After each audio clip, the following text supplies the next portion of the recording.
পুরা জিন্দেগির যদি আমি হিসাব কষি, তাহলে আমার হিসাবের নমুনা ফলাফল এইটাই আসে যে আমি যদি 70 বছরের জিন্দেগি পাই, আমি 70টা বছর আমি আমার রবের নাফরমানি করছি।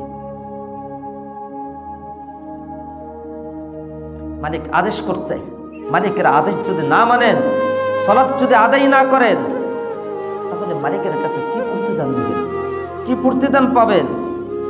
আল্লাহ নিজেই পরিপূর্ণ মুমিনকে, প্রকৃত মুমিনকে তাদের সংজ্ঞা আল্লাহ বলে দিয়েছেন, আল্লাযীনা ইউকীমুনাস সালাতা ওয়া মিম্মা রাযাকনাহুম ইউনফিকুন। আল্লাহ বলেন, যারা সালাত কায়েম করে এবং আমি তাদেরকে যে রিজিক দিয়েছি তার থেকে তারা ব্যয় করে, উলাইকা হুমুল মুমিনুনা হাক্কা, তারাই তো প্রকৃত মুমিন,